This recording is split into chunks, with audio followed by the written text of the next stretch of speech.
हर बार जब वो छोटी सी बच्ची अपने घर की रद्दी बेचने कबाड़ की दुकान पर आती, दुकान का मालिक चुपचाप तराजू में हेर फेर करता। वह वजन देखे बिना ही बच्ची को पैसे दे देता और साथ में एक थैली कपड़ों की भी थमा देता। कहता, ये सब पुराने कपड़े हैं, अब हमारे किसी काम के नहीं, तुम ले जाओ। दुकानदार की पत्नी यह सब देखकर परेशान हो जाती। वो अपने पति से नाराज होकर पूछती, तुम इतनी सी रद्दी के लिए 20 रुपए क्यों दे रहे हो?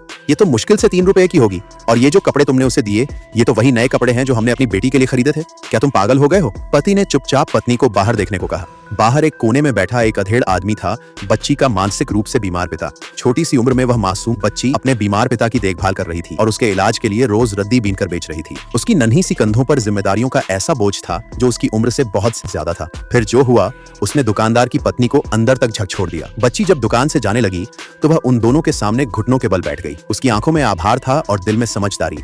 उसने कहा, चाचा बहुत अच्छे हैं, जब पापा ठीक हो जाएंगे तो मैं आपका धन्यवाद जरूर करूंगी। उस बच्ची की बातों और व्यवहार ने उस कठोर दिखने वाली महिला का भी दिल पिघला दिया। लेकिन जैसे ही बच्ची अपने पापा को लेकर घर लौट रही थी, अचानक उसके पिता जमीन पर गिर पड़े और मुंह से लाल रंग बहाने लगा। घबराए दुकानदार और उसकी पत्नी ने तुरंत उन्हें अपनी 3 पहिया गाड़ी में बिठाकर अस्पताल पहुंचाया। जांच के बाद डॉक्टरों ने बताया कि बच्ची के पिता की तबीयत बेहद नाजुक है। अगर समय रहते जरूरी इलाज न हुआ तो स्थिति और बिगड़ सकती है। लेकिन इलाज का खर्च लगभग 2 लाख रुपए था। डॉक्टर ने गहरी सहानुभूति जताई, लेकिन साफ कहा कि हर मरीज की मदद कर पाना उनके लिए भी संभव नहीं होता। बच्ची की आंखों में आंसू भर आए, उसके पास कोई रास्ता नहीं था। तभी दुकानदार ने अपनी जेब से सारे पैसे निकालकर बच्ची के हाथ में रख दिए और कहा, हिम्मत मत हारना बच्ची, कभी हार मत मानना। हौसला पाकर बच्ची ने अस्पताल में एक तख्ती बनाई और उसे गले में टांगकर हर वार्ड में जाकर लोगों से मदद की गुहार लगाने लगी। लेकिन कोई उसकी बात सुनने को तैयार नहीं था। हर जगह से उसे भगा दिया गया।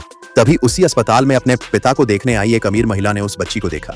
एक नजर में ही उसे लगा जैसे वह बच्ची उसके दिल के बहुत करीब है। उसने अपनी सेक्रेटरी से पैसे निकालकर बच्ची को दिलवाए और प्यार से समझाया, तुम्हारा जज्बा काबिले तारीफ है, लेकिन अस्पताल में इस तरह से मदद मांगना ठीक नहीं है। बच्ची बहुत समझदार थी। वह तुरंत समझ गई कि अस्पताल में हर किसी की अपनी तकलीफें होती हैं, हर कोई दर्द से गुजर रहा है। उसे ये नहीं मालूम था कि वो महिला और कोई नहीं बल्कि उसकी खुद की माँ थी।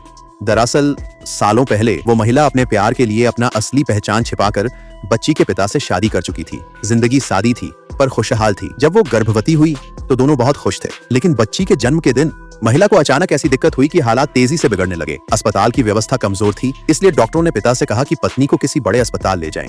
लेकिन उनकी जेब खाली थी। उन्होंने कई डॉक्टरों से मिन्नतें की पर किसी ने मदद नहीं की। पिता फूट फूट कर रोते हुए बोले, मुझसे गलती हो गई, मैं तुम्हें बचा नहीं पाया। तभी अस्पताल से डॉक्टरों और नर्सों की एक टीम भागती हुई बाहर आई। नेक्स्ट पार्ट के लिए सब्सक्राइब करें और कमेंट करें पार्ट 2।